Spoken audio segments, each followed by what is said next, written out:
ఫలితాలని ఇంకా దాదాపుగా కొలిక్కొస్తా ఉన్నట్టున్నాయి.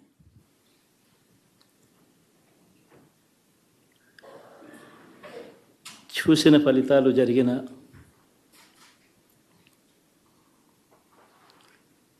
పరిస్థితులు చూస్తే నిజంగా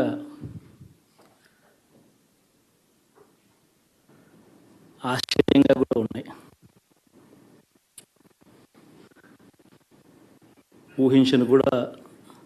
ఊహించలేదు ఇలా జరుగుతుందని, ఇలా వస్తాయని కూడా.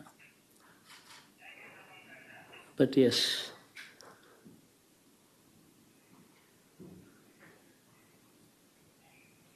అమ్మఒడి అందుకున్న 53 లక్షల మంది తల్లులకు మంచి చేసిన, పిల్లలు బాగుండాలి, వాళ్ళ చదువులు బాగుండాలని తాపత్రయపడుతూ అడుగులు వేశాం. మరి అక్క చెల్లెమ్మల ఓట్లు ఏమయ్యాయో తెలీదు.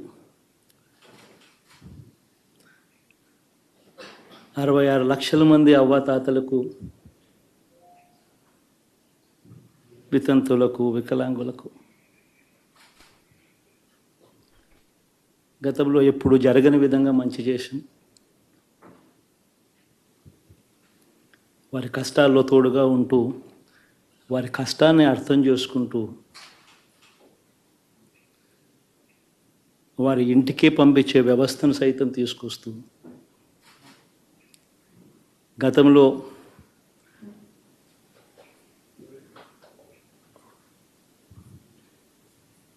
మా ప్రభుత్వం అధికారంలోకి రాకమునుపు ఇస్తూ ఉన్న చాలని పెన్షన్ నుంచి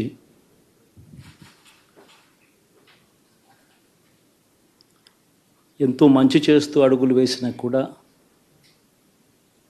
ఆ అవ్వాతాతలు చూపిన ఆప్యాయత ఏమైందో కూడా తెలియడం లేదు. దాదాపుగా 1,05,00,000 మందికి పొదుపు సంఘాల అక్క చెల్లెమ్మలకు మంచి జరిగిస్తూ, వారి కష్టాలనే మా కష్టాలుగా భావిస్తూ, ఇచ్చిన ఏ మాట తప్పకుండా అన్ని రకాలుగా వాళ్ళకు అండగా ఉంటూ, ఆసరాతో తోడుగా ఉన్నాం, సున్నా వడ్డీతో సైతం అండగా ఉన్నాం, చేయూత సైతం తోడుగా ఉంటూ నిలిచాం. మరి ఆ 1,05,00,000 మంది అక్క చెల్లెమ్మల ప్రేమాభిమానాలు ఏమయ్యాయో తెలియవు. 26 లక్షల మంది చేయూతను అందుకుంటున్న అక్క చెల్లెమ్మలు, వారి ఆప్యాయత ఏమైందో తెలీదు.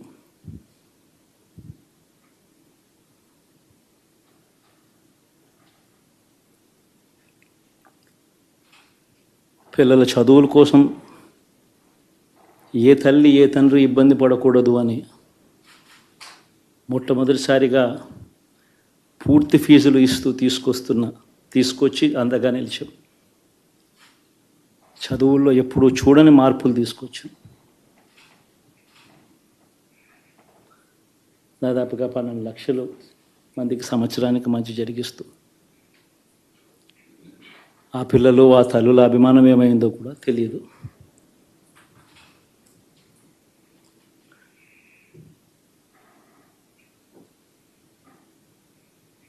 దాదాపుగా 54 లక్షల మంది రైతన్నలకు గతంలో ఎప్పుడూ చూడని విధంగా, జరగని విధంగా పెట్టుబడికి సహాయంగా అందించే కార్యక్రమం మొట్టమొదటిగా జరిగింది మన ప్రభుత్వం వచ్చాకే.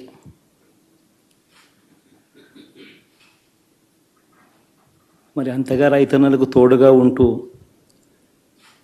రైతన్నలకు రైతు భరోసా ఇవ్వడం కానీ, సమయానికే వారికి ఇన్పుట్ సబ్సిడీ ఎప్పుడు జరగని విధంగా సీజన్ ముగిసేలోగానే ఇచ్చే కార్యక్రమం కానీ, ఉచిత ఇన్సూరెన్స్ కానీ,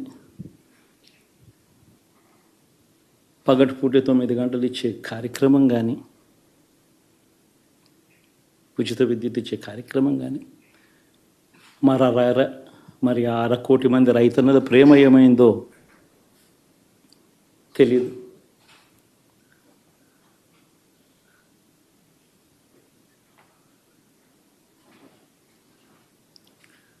మరి ఇన్ని కోట్ల మందికి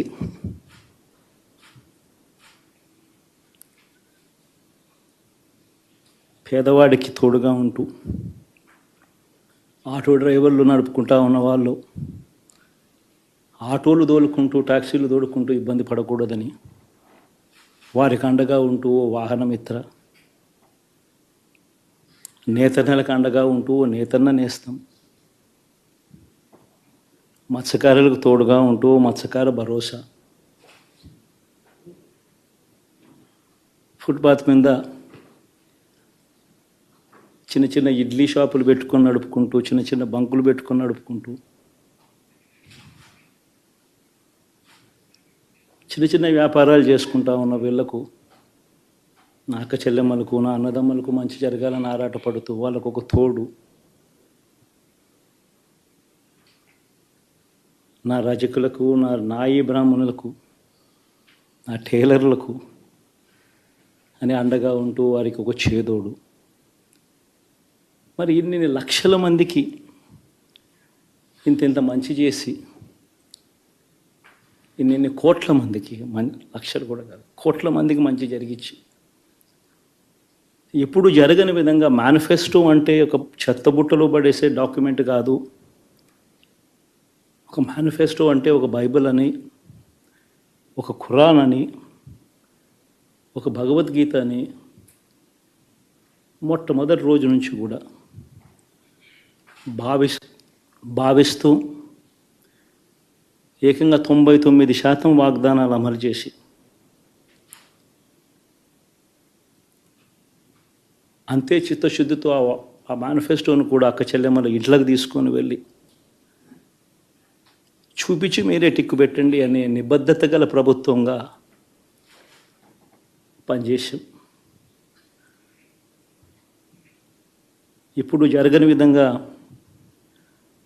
పిల్లల చదువులు, పేదరికం పోవాలి అని అంటే పిల్లల చదువులకు క్వాలిటీ ఎడ్యుకేషన్ అవసరం అని మొట్టమొదటిసారిగా ఇంగ్లీష్ మీడియంను వ్యతిరేకిస్తున్న వాళ్ళందరూ పెత్తందారులతో యుద్ధం చేసి సైతం పిల్లలకి ఇంగ్లీష్ మీడియం తీసుకొని రావడమే కాకుండా టోఫుల్, ఐబీ లాంటి కళలు కూడా కలం ఆ పేద పిల్లలకు అండగా నిలబడాలని, తోడుగా ఉండాలని, వారి చరిత్రలు మార్చాలని, ఎప్పుడు చూడని విధంగా గ్రామ స్థాయిలోనే సచివాలయ వ్యవస్థ, వాలంటీర్ల వ్యవస్థ తీసుకొచ్చి ప్రతి ఇంటికి సేవలు అందించే కార్యక్రమం చేశాం. వివక్ష లేకుండా, కరప్షన్ లేకుండా దాదాపుగా 2,70,000 కోట్ల రూపాయల పైచిలకు ఇంటి వద్దకి అందించగలిగాం.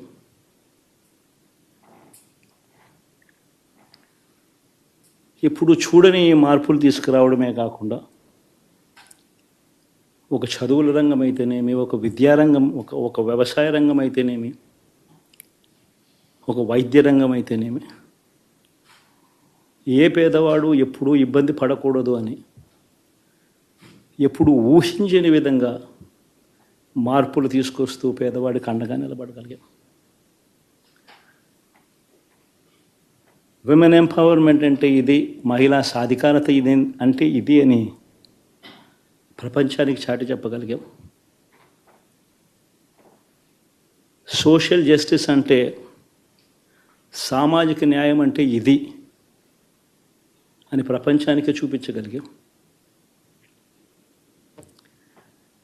మరి ఇన్ని గొప్ప మార్పులు చేసిన తర్వాత, ఇన్ని కోట్ల మందికి మంచి జరిగిన తర్వాత మరి అభిమానం ఏమైందో, ఆ ఆప్యాయత ఏమైందో తెలీదు.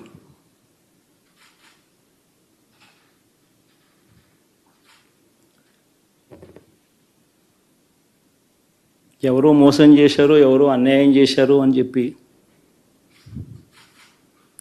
అనొచ్చు, కానీ ఆధారాలు లేవు.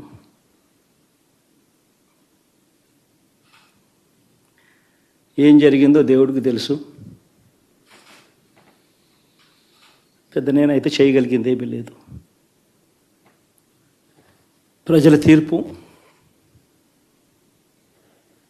తీసుకుంటాం, కానీ మంచి చేయడానికి మాత్రం ప్రజలకు తోడుగా ఖచ్చితంగా ఉంటాం. వాయిస్ ఆఫ్ ది వాయిస్లెస్ కింద ఈ పార్టీ తాను చేయాల్సిన పని తప్పకుండా చేస్తుంది. పేదవాడికి అండగా ఉండే కార్యక్రమంలో ఎప్పుడూ కూడా పేదవాడికి తోడుగా ఉంటూ గలం విప్పుతుంది, పేదవాడికి అండగా నిలుస్తుంది. పెద్ద పెద్ద వాళ్ళ కూటమి ఇది, ఢిల్లీలో సైతం శాసించే పరిస్థితుల్లో ఉన్న కూటమి ఇది. ఆ కూటమిలో ఉన్న బీజేపీకి, ఆ కూటమిలో ఉన్న చంద్రబాబు గారికి, ఆ కూటమిలో ఉన్న పవన్ కళ్యాణ్ గారికి, అందరికీ కూడా వాళ్ళ గొప్ప విజయానికి అభినందనలు.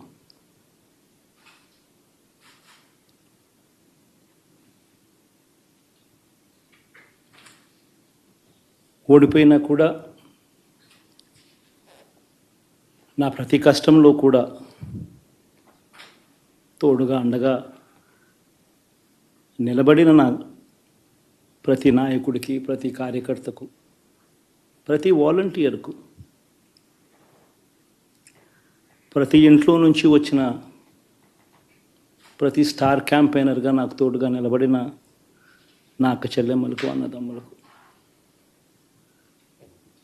మీ అందరికీ మనస్ఫూర్తిగా మీ అందరికీ కూడా కృతజ్ఞతలు తెలియజేస్తా ఉన్నాను. ఏం జరిగిందో తెలియదు, కానీ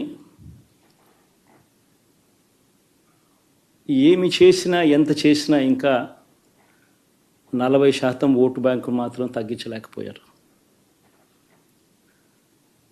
ఖచ్చితంగా మళ్ళీ ఇక్కడి నుంచి లేస్తాం.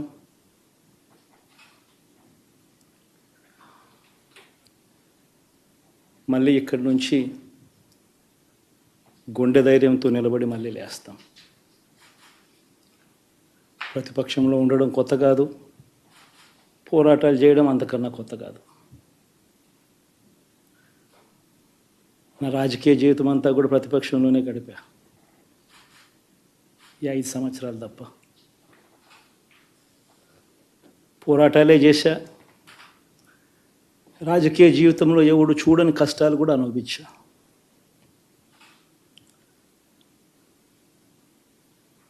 ఇప్పుడు అంతకన్నా కష్టాలు ఏదైనా పెట్టినా కూడా సిద్ధంగా ఉన్నాం, సిద్ధంగా ఎదుర్కొంటాం. ఆల్ ది వెరీ బెస్ట్ గవర్నమెంట్లోకి వచ్చిన వాళ్ళకు. Thank you.